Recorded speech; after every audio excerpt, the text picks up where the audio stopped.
I looking like this? I was more beautiful. Why are no men running after me again? Was I too proud? And no man is no worthy of me. I'm beautiful and they all want me, but none worth my beauty. Welcome to Heritage Story, your #1 folktales channel for amazing stories.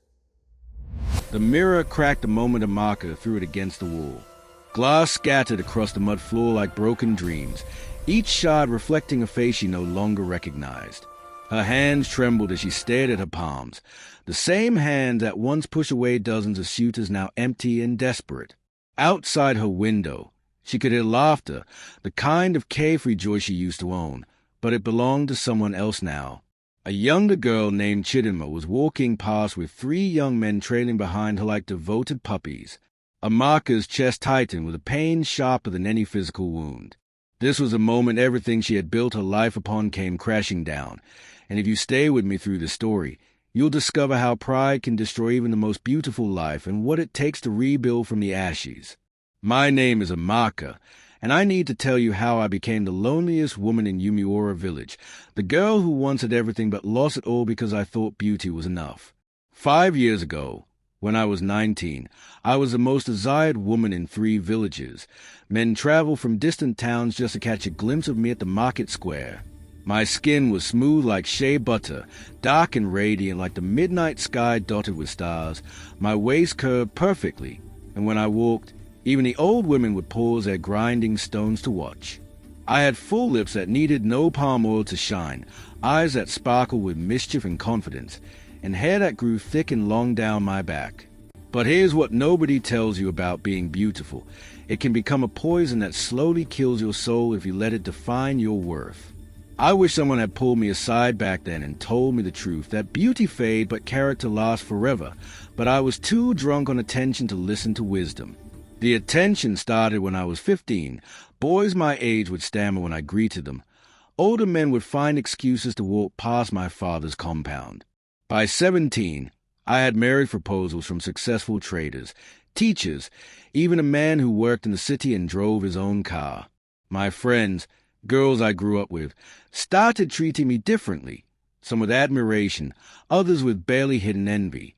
I remember one afternoon at the stream when my childhood friend Ngozi complimented my wrapper, and I laughed and said, "Of course it looks good. Not everyone can carry cloth like I do." The hurt in her eyes should have warned me, but I was too busy enjoying my power. I rejected suitors like I was swatting flies. Amaka the carpenter who carved a beautiful stool for me, I told him his hands were too rough and he smelled like sawdust. Obi the farmer who brought my mother fresh yams every week, I publicly announced he was too poor and his farm was too small for someone of my standard. I even rejected Chaik, the teacher everyone respected, because I said I deserved someone from the city, not a village schoolmaster who earned peanuts. My mother warned me, sitting outside our compound one evening as she peeled cassava, "Amaka, beauty without respect is like a flower without roots. The first strong wind will scatter it." I kissed my teeth and rolled my eyes, thinking she was just old and didn't understand how the world worked for beautiful women like me. My father said nothing, but I could see disappointment in his eyes whenever I sent another suitor away with cool words. The other girls in the village started calling me Amaka, the proud one, behind my back, but I wore it like a crown. I would strut through the market with my head held high, knowing every eye was on me, knowing I could have any man I wanted and choosing to have none because none of them were good enough. On my 20th birthday, I counted 17 men who had asked for my hand in marriage that year alone. I rejected all of them without a second thought. What I didn't know was that pride has a price, and time was already preparing my bill. Then one morning, 2 years later, I woke up and noticed a fine line near my eye. Just one tiny line, barely visible, but it was there. I spent an hour staring at it, telling myself it was nothing, just tiredness, but deep down, something shifted. Within 6 months, the lines multiplied. My skin lost some of its glow despite all the shea butter and black soap, and my body, while still beautiful, wasn't quite as firm as before. The change was subtle at first, but the village noticed everything. Men who used to stop their conversations when I passed now barely glanced up. Suitors who once begged for just a smile now greeted me politely and kept walking. I told myself I was imagining things, that I was still Amaka the Beautiful, still the queen of Umuora. But then Chidima turned 18. She was pretty, yes, but not nearly as stunning as I had been at her age, yet men flocked to her because she was kind, humble, and sweet-tempered. I watched in growing horror as my kingdom crumbled, as the attention shifted, as I became yesterday's news. That's when I threw the mirror, when I finally understood that I had wasted my best years worshipping at the altar of my own reflection, and now the gods of vanity were demanding payment. What would you do if you woke up one day and everything you built your identity on suddenly disappeared? Hit that subscribe button because this story is about to get even more heartbreaking, and you won't believe what Amaka does next when she realizes her beauty isn't coming back. The rejection came on a Tuesday afternoon, and it changed everything. I had dressed in my finest wrapper, the red one with gold patterns that used to make men forget their own names, and walked to the market with my head high despite the whispers. I spotted Chaik, the teacher I had humiliated 3 years ago, and decided this was my chance to fix things. Pride was expensive, and I was finally ready to pay less.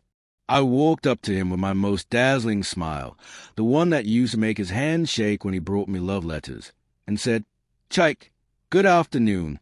I've been thinking about the past, about us, and maybe I was too hasty before." He looked at me with eyes that held no trace of the lovesickness that used to consume him, just polite indifference, and what he said next felt like a slap delivered with velvet gloves. "Amaka, I'm getting married next month," Chaik said calmly, adjusting the books under his arm. "Her name is Adiz. She's a nurse from the next village, not as beautiful as you were, but she has something you never had, a good heart and respect for people." The words hit me like stones, each one carefully chosen to remind me of what I had thrown away. He continued, his voice gentle but firm. "I used to think you were the sun, that my whole world revolved around you. I wrote you poems, saved money to buy you gifts. I even asked my mother to speak to your parents.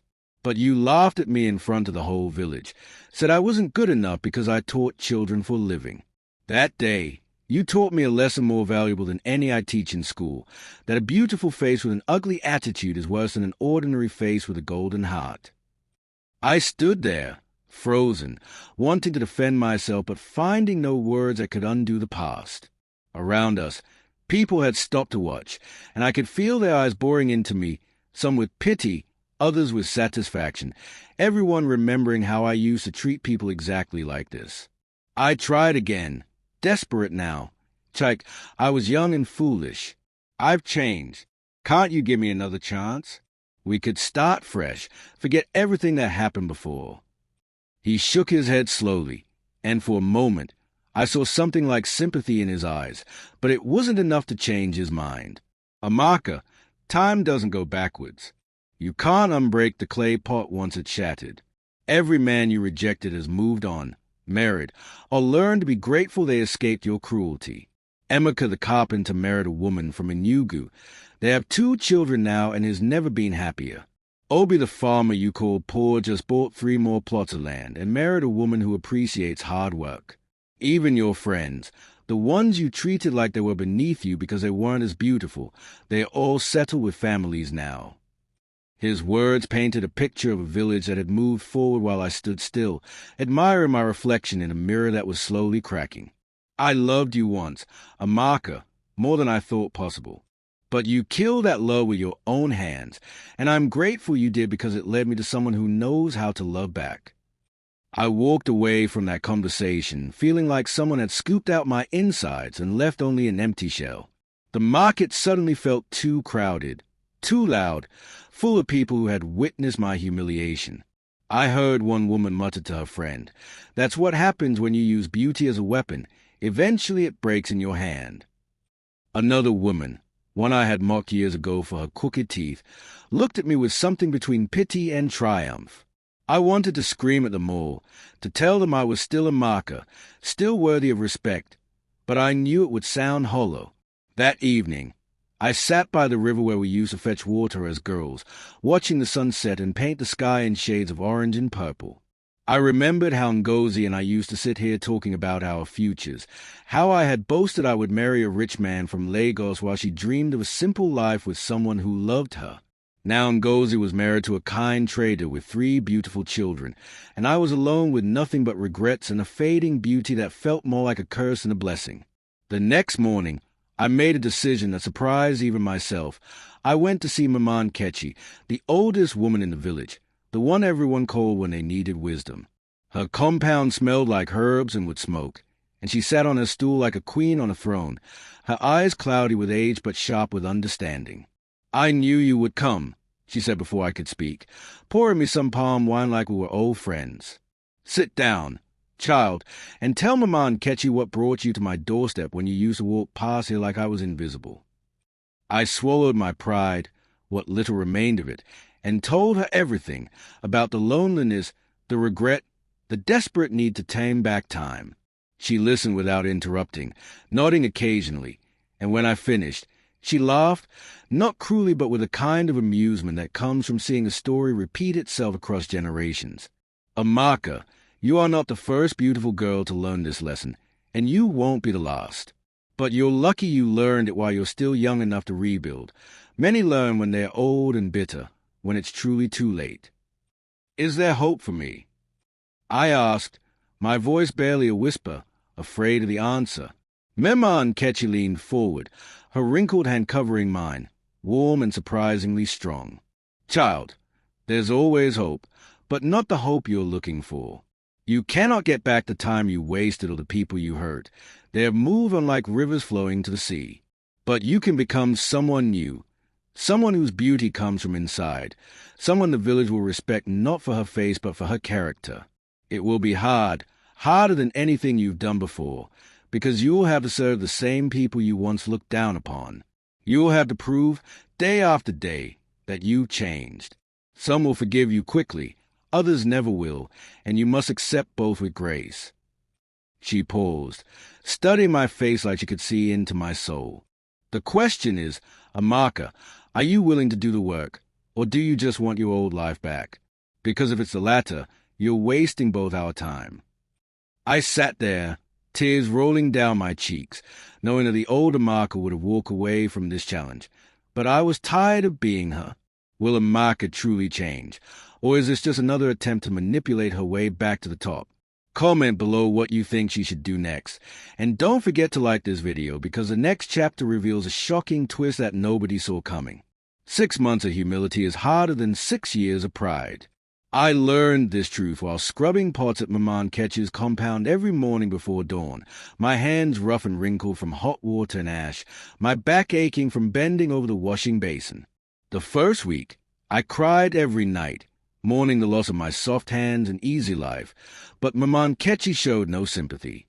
"Pain is a chisel that shapes character," she would say, handing me another stack of dishes or sending me to help elderly women fetch water from the stream.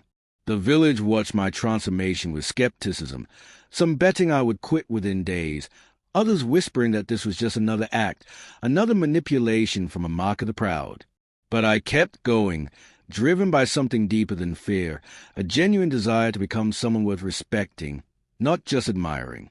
I started helping at a community farm, teaching young children their letters in the evening since Chike had taught me well during our brief courtship, and volunteering to care for sick neighbors even when the work was dirty and thankless. One afternoon, while I was sweeping the compound of Mama Efima, an old widow everyone avoided because she was cranky and demanded perfection, Ngozi appeared. My former best friend stood at the gate, watching me with an expression I couldn't read. We hadn't spoken properly in 3 years, not since I had mocked her wedding dress and said it looked like it was sewn from old curtains. Now she stood there, her youngest child balanced on her hip, staring at me with those same hurt eyes I had dismissed so easily. "Amaka," she said finally, her voice flat and controlled. "I heard you were working for Mama Efima." I had to see it myself to believe it. The great Amaka sweeping floors and emptying chamber pots. I wanted to defend myself, to explain everything I had learned, but I knew words meant nothing anymore. Only actions could speak for me now. So I simply nodded, resting the broom against the wall, and said the words I should have said years ago. "Ngozi, I'm sorry. For everything. For the way I treated you. For valuing my beauty over our friendship. For being too blind to see that you were a better person than I ever was. Ngozi's eyes filled with tears, and for a moment I thought she would walk away, reject my apology like I deserved. But instead, she shifted her baby to her other hip and stepped closer, her voice shaking with emotion. Do you know what you did to me, Amaka? Every time you made those comments about my looks, about my husband being too simple, about my dreams being too small, you chipped away a piece of my confidence. I used to go home and cry, wondering why God made you so beautiful and me so ordinary. I let your opinion of me define my worth for too long. It took my husband 2 years to convince me I was beautiful, to undo the damage your words caused. Her confession hit me harder than any insult, making me realize that my cruelty had tentacles that reached further than I ever imagined. I had wounded people's souls while admiring my reflection, left scars on hearts while protecting my own vanity. I don't expect you to forgive me, I said quietly, tears streaming down my face now. I just want you to know that I see it now, everything I did wrong. And I'm trying to be better, not to get attention or suitors back, but because I hate the person I was. Ngozi studied me for a long moment, then did something that shocked me to my core. She laughed. Not a cruel laugh, but a genuine, almost relieved laugh that carried years of pain and the beginning of healing. You look terrible, she said, gesturing at my worn clothes and rough hands. The mighty Amaka, reduced to a common housemaid. And you know what? This is the first time I've ever felt like we could actually be friends, real friends, not just girls who grew up in the same village. She sat down on the compound wall, adjusting her baby, and patted the space next to her. Come, sit. Let me tell you about the chaos of raising 3 children under 5, and maybe you can tell me why you're really doing this, because people don't change unless something breaks inside them first. We sat there for hours, talking like we used to as children, before beauty and jealousy created walls between us. I told her about the mirror, about Chaik's rejection, about the suffocating loneliness that comes from realizing you've built your identity on sand. She told me about her struggles, her husband's kindness, and how she had learned that an ordinary life filled with love was worth more than all the attention in the world. By the time the sun started setting, painting the sky in those familiar shades of orange and purple, something had shifted between us. Forgiveness, I learned, isn't a moment but a process, a series of small choices to let go of hurt and embrace possibility. Ngozi stood up, preparing to leave, and then turned back with a mischievous smile that reminded me of our childhood. You know, Chidinma, the girl everyone's talking about now, she's actually struggling. All that attention is going to her head, and she's starting to treat people the way you used to. Maybe you should talk to her, share your story before she makes the same mistakes. The suggestion was both challenging and affirming, implying that my experience had value, that my journey could prevent someone else's downfall. I nodded slowly, the idea taking root in my mind, but then Ngozi added something that made my blood run cold. But be careful, Amaka. There are people in this village who still hate you, who want to see you fail. I heard some women at the market yesterday saying they have a plan to humiliate you publicly, to make sure you never recover your dignity. They haven't forgiven you for the way you treated their sons and brothers. That night, I couldn't sleep, tossing on my mat and wondering who these women were and what they were planning. Mema and Kechi had warned me that the road to redemption would be rocky, that not everyone would accept my transformation, but I hadn't expected active sabotage. The fear was real and sharp, but underneath it was something else, determination. The older Amaka would have run away or tried to manipulate her way out of trouble, but the newer Amaka had to face consequences head-on, to prove through actions that change was real and lasting. As dawn broke over Yumiura village, I made a decision. I would seek out Chidinma and share my story, offer her the wisdom I had paid so dearly to acquire. If I could save even one person from the prison of vanity I had built for myself, then maybe, just maybe, all this pain would have meaning. But I didn't know that this decision would lead me straight into the trap Ngozi had warned about, or that by the end of the week I would be facing the most humiliating moment of my entire life. Amaka's transformation is being tested, but enemies from her past are planning something terrible. What do you think will happen when pride and forgiveness collide? Drop a comment with your predictions, and smash that subscribe button because the next chapter contains the most shocking confrontation you'll ever witness. The confrontation happened at the village square during the monthly community meeting, where everyone gathered to discuss problems and settle disputes. I had come to present my idea of starting a program to teach young girls about character and self-worth, using my own story as a cautionary tale. Mama Nkechi had encouraged me, saying it was time to turn my shame into something useful, but as I stood before the gathered villagers, I saw the trap spring shut. 3 women stood up simultaneously, their faces hard with righteous anger, and I recognized them immediately, the mothers of Amaka, Obi, and another young man named Udoka whom I had rejected so cruelly he had left the village in shame. These were the women whose sons I had wounded with my pride, and they had been waiting for exactly this moment to strike back. Mama Obi spoke first, her voice cutting through the afternoon air like a machete through grass. So now Amaka want to teach our daughters?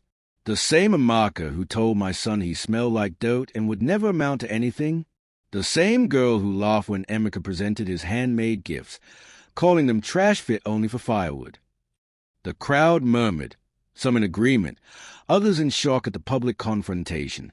I felt my old instincts rise, the urge to defend myself with sharp words, to remind everyone that I had apologized and changed, but Mama Nkechi's lessons held me in place. I remained standing, my hands trembling but my voice steady when I spoke. "You're right," I said, and the crowd went silent with surprise. "Everything you said is true. I was cruel to your sons, to many people in this village, and I'm not here to make excuses or ask you to forget. I'm here to admit publicly what I did and to try, in whatever small way I can, to prevent other girls from making the same mistakes." Mama Amaka stepped forward then, her face twisted with years of stored bitterness, and I saw her hand move to her wrapper, pulling out something that made my stomach drop. It was a collection of letters, the cruel rejections I had written to various suitors, preserved like evidence in a trial. She began reading them aloud, each one more cutting than the last, my words coming back to haunt me in my own voice. "Dear Amaka, your hands are too rough for a woman like me. I need someone who works with their mind, not their muscles. Please don't embarrass yourself by asking again." Mama Amaka read, her voice dripping with sarcasm. "Dear Obi, I would rather die single than marry a farmer who smells like the earth he tills. Your poverty disgusts me, and your dreams are too small for someone of my beauty. Should I continue?" She waved the letters like weapons, and I watched as faces in the crowd turn cold, remembering or hearing for the first time just how venomous I had been. Even people who had begun to accept my transformation looked doubtful now, wondering if change was possible for someone who had been so deliberately cruel. Chidinma was there too, sitting in the front with her admirers around her, watching my humiliation with wide eyes, seeing a possible future written in my present shame. I wanted to run, to disappear into the forest and never face these people again, but my feet stayed planted because running would prove I hadn't really changed, that my transformation was just another manipulation. Then something unexpected happened. Chaik stood up, the teacher who had rejected me so thoroughly in the market, and walked to stand beside me. The crowd gasped because everyone knew our history, knew how badly I had treated him. "Mama Amaka, Mama Obi," he said respectfully, his teacher's voice commanding attention without demanding it. "What Amaka did was wrong, unforgivably cruel, and these letters prove she caused real pain to good men. But I want to tell you something I've witnessed over the past 6 months." He turned to address the whole gathering, his words measured and thoughtful. "I've watched Amaka work in Mama Nkechi's compound, scrubbing pots until her hands bled. I've seen her carry water for Mama Efima, who makes even patient people want to scream with frustration. I've observed her teaching children their letters for free, spending hours with the slow learners when she could be doing anything else. This doesn't erase what she did. Nothing can. But it shows me something important, that people can choose to become different than they were." Chaik's defense surprised everyone, especially me, and I saw the angry mothers hesitate, their certainty shaken by testimony from someone who had every reason to hate me. he continued, his voice gaining strength. My fiancée Adiz and I talked about this last night. She said something wise, that if we only allow perfect people to teach others, then no one will ever learn anything, because nobody is perfect. Amaka's lessons are valuable precisely because she learned them the hard way, through suffering and loss. Her story can save other girls from the same fate if we let it. The crowd was divided now, some nodding in agreement, others still angry and unwilling to forgive.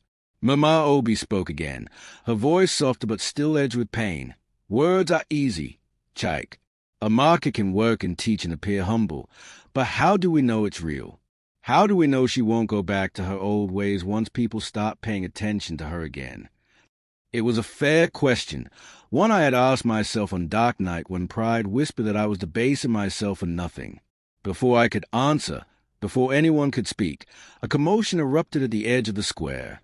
A young man was running toward us, dust flying from his feet, his face urgent with news. It was Udoka, the young man who had left the village in shame after I rejected him, and he wasn't alone. Behind him came an older man in fine clothes, the kind that announced wealth and status, and behind them, a car, an actual car in our village where most people walked everywhere.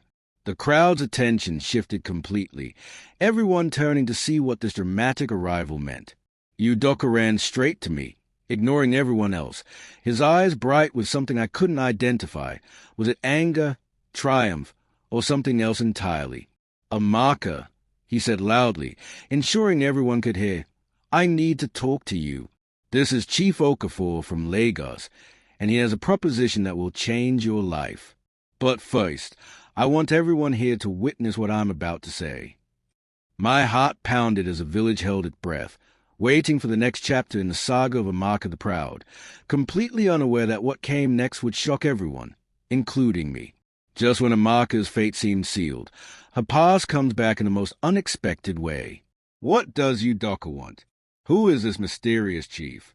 And will Amaka's enemies finally get their revenge?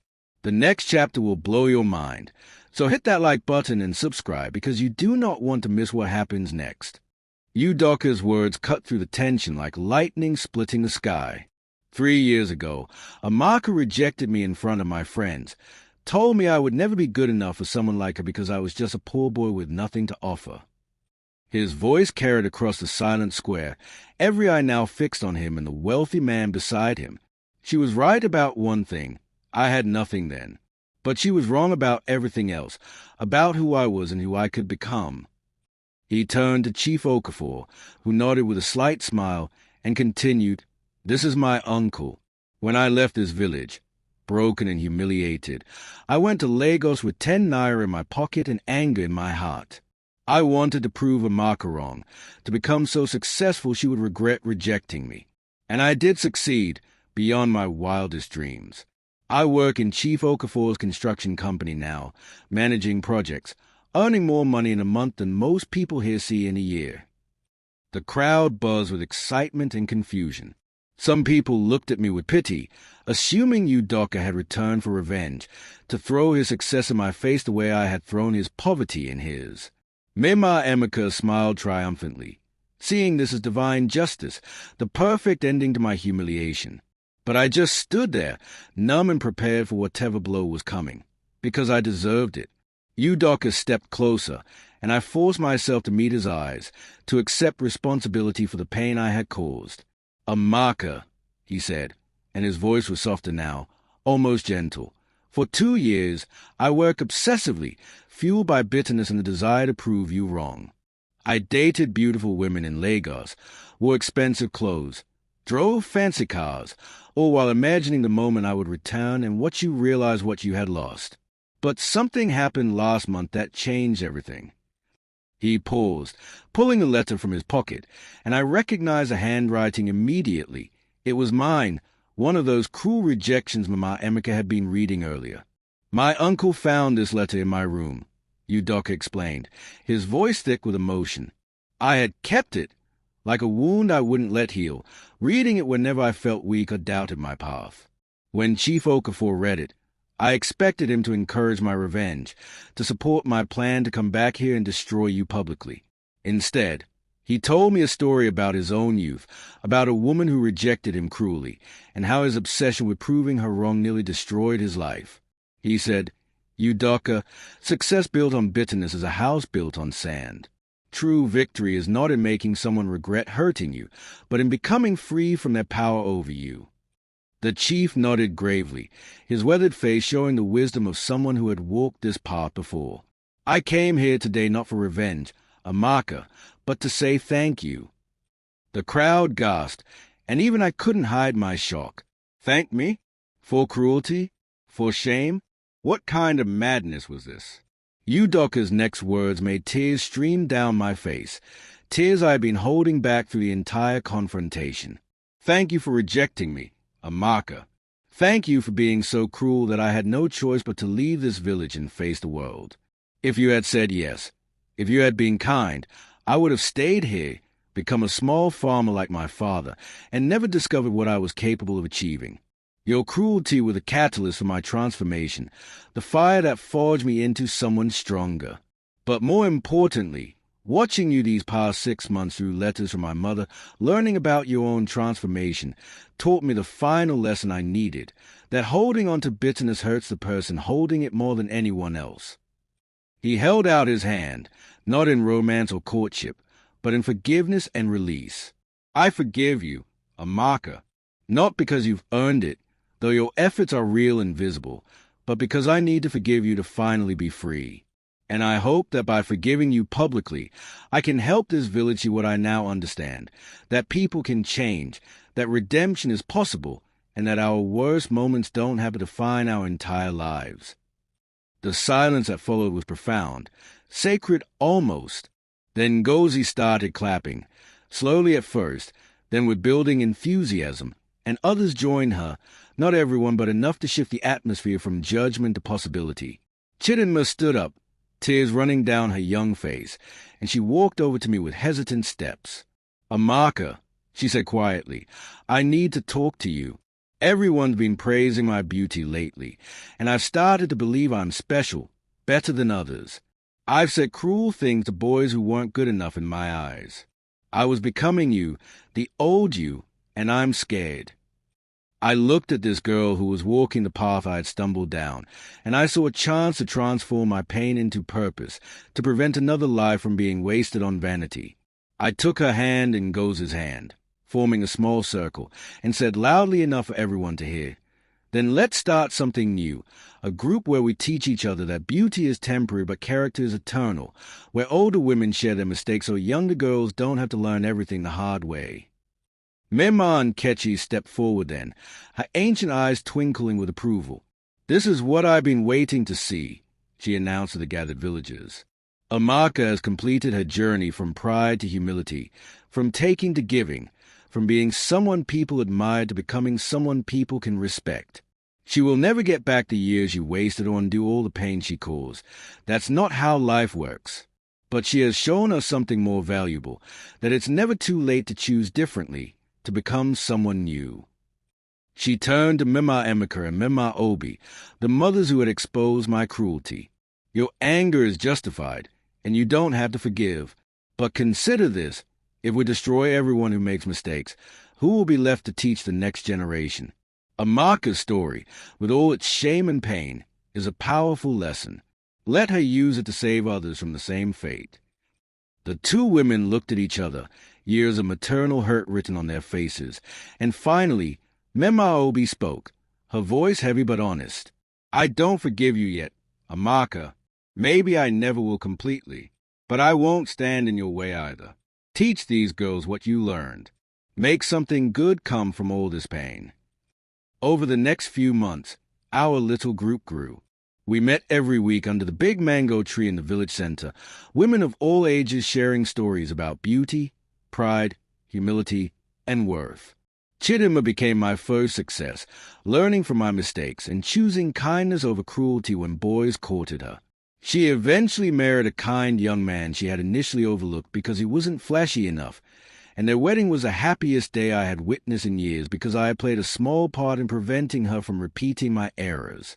Ngozi and I rebuilt our friendship slowly, carefully, like artisans repairing a broken pot with gold, making it stronger and more beautiful than before. Chaik and Adiz invited me to their wedding, not as a threat or to rub my face in what I had lost, but as a genuine gesture of complete forgiveness. I went and celebrated with true joy, because I had finally learned that other people's happiness didn't diminish my own worth, that love and success weren't limited resources I had to hoard or control. Udoka visited occasionally, and we became friends in the truest sense, people who had wounded each other and chosen healing instead of revenge. He introduced me to one of his colleagues, a quiet man named Ejike who worked as an accountant and valued character over appearance. We courted slowly, carefully, with me learning how to be vulnerable and real instead of performing and posing. When he proposed a year later, I cried, not because he was wealthy or impressive, though he was stable and kind, but because someone saw past my faded beauty and checked past the value who I had become. Our wedding was simple but filled with genuine love, attended by people who had witnessed my entire journey from pride to humility to redemption. As I stood there in my modest but beautiful dress, holding Ejike's hands and making vows that actually meant something, I thought about the girl I had been, so focused on a reflection that she couldn't see the world around her.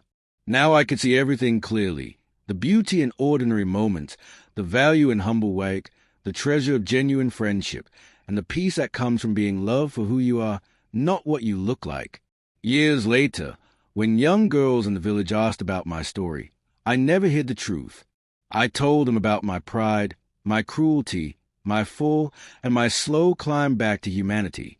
Some days I still caught my reflection and saw the lines, the faded glow, the evidence of time's passage. But instead of grief, I felt gratitude. These imperfections were badges of wisdom, proof that I had lived long enough to learn what truly matters. Amaka the Proud had died the day that mirror shattered, but from her ashes rose someone better, someone real, someone who understood that the most beautiful thing about any person isn't their face but their capacity to grow, to change, and to choose love over vanity. My story became the village's most powerful lesson, told and retold, not as a tragedy but as a testament to hope that no matter how far you fall, how badly you fail, redemption is always possible if you're brave enough to face yourself and humble enough to change. And that, my friends, is how I learned that true beauty never fades, because it was never about my face at all. If this story touched your heart, please like, subscribe, and share it with someone who needs to hear this message. Drop a comment telling us what lesson you learned from Amaka's journey, and don't forget to hit that notification bell so you never miss our next powerful story. Remember, it's never too late to become the person you were meant to be. Thank you for watching, and may your beauty always shine from within.